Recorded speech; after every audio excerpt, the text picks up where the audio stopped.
Morning friends, আমি চলে এসেছি মনীষ কিচেনে একটা অন্য রেসিপি নিয়ে। এটার জন্য একটা সুন্দর পরোটা দিয়ে খাওয়ার রেসিপি।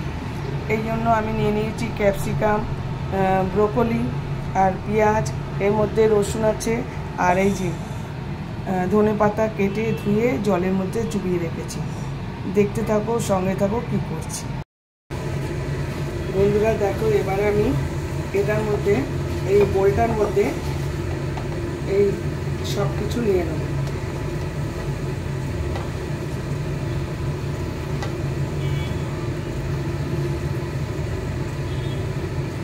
এগুলো নিয়ে নিলাম। আর এদিকে আমি এই যে বাদাম রেখেছি, এই বাদামটা সল্টেড বাদাম আছে, এটা আমি একটু গুঁড়িয়ে নেব। সল্টেড বাদামটাকে আমি গুঁড়িয়ে নেব।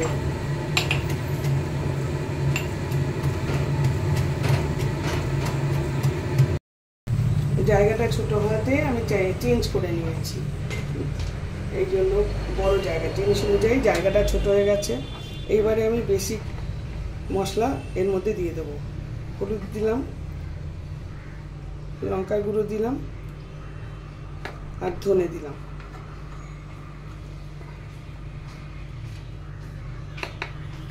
আর লবণ দিলাম।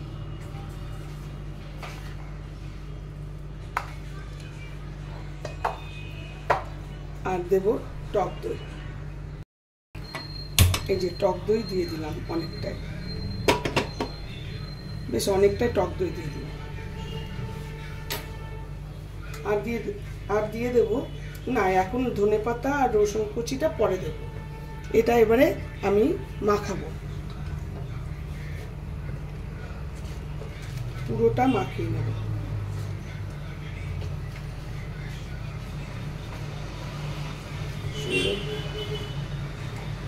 তোমরা লঙ্কার গুঁড়ো যে যেরকম খাও সেরকম মাখাবে, সব ওলট পালট করে মাখাবে।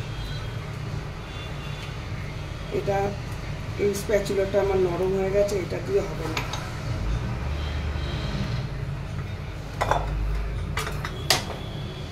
এই স্প্যাচুলাটা দিয়ে হবে।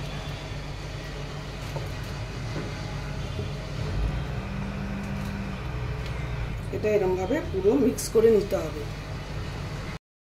এই যে রান্নাটা করার জন্য আমি প্যান বসিয়ে নিয়েছি, এর মধ্যে তেল দিয়ে দিলাম। তেলটা গরম হোক, নেক্সট প্রসেস। এবার তেল গরম হয়ে গেছে, এবার জিরেগুলো দেবো, গোটা জিরে দিয়ে দিলাম, রসুন কুচি দিয়ে দিলাম,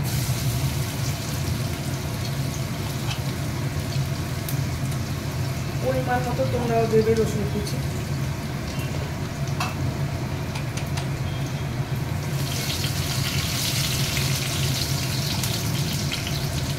এবারে 4-5টা লঙ্কা দিয়ে দিলাম, তোমরা যে যেরকম ঝাল খাবে সেরকম।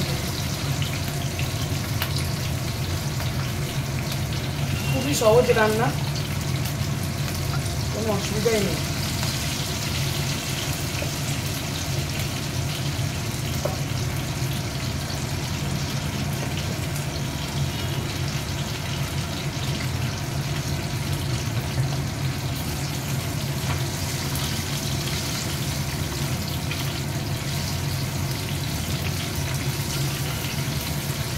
এবার এই সবজিগুলো দিয়ে দেব।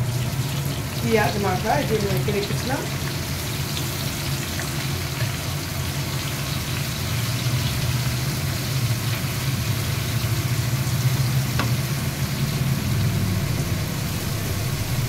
এবার নাড়াচাড়া করে ঢাকা দিয়ে রাখবো। এবার দই পড়েছে তো, এবার এর মধ্যে একটু চিনি দিয়ে দিতে হবে। একটু চিনি দিয়ে দিলাম, কারণ অনেকটা দই পড়েছে, না হলে না টক হয়ে যাবে। বেশি টক ভালো না, আমরা পছন্দ করি না। এবার আমি সিমে একদম রেখে দিয়েছি, এবার আমি ঢেকে দেবো। ঢেকে দিলে কি হবে, অনেকটা নরম হয়ে যাবে, তখন কোনো অসুবিধা হবে না। এই যে ঢেকে দেবো। এবার আমি ওই বাদামটা রেখেছিলাম, সেটা আমি দিতে ভুলে গেছি, এখন আমি বাদামটা দিয়ে দিচ্ছি। বাদামটা গুঁড়িয়ে রেখেছি, সেটা আমি এখন দিয়ে দেবো। একদম ভুলে গেছি, এটা রয়ে গেছে।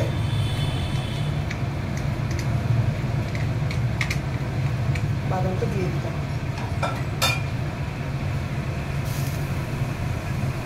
এইভাবে থাকুক, আস্তে আস্তে সব মিশবে।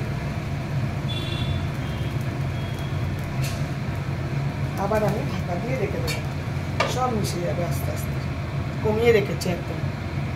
দেখো বন্ধুরা, ঢাকনা খুলেছি, কি সুন্দর রং এসছে। দইয়ের জলেই মানে পুরো সেদ্ধ হয়ে গেছে। এর জন্য কিন্তু একদম জল দিতে লাগেনি,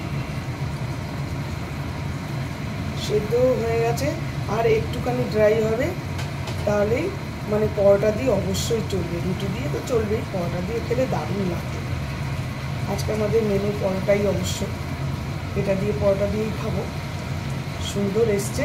এবার আমি ঢাকনা খুলে দেবো, আর ধনে পাতা দেবো, আর গরম মশলা দেবো। গরম মশলাটা দেবো কিনা ভাবছি, এই সবেতেই গরম মশলা আমাদের অত চলে না। কিন্তু ধনে পাতাটা এখন দিয়ে দিই। হয়ে গেছে প্রায়, আর অল্পক্ষণ থাকবে, মানে জলটা একটু শুকোবে। ধনে পাতাটা দিয়ে দিচ্ছি।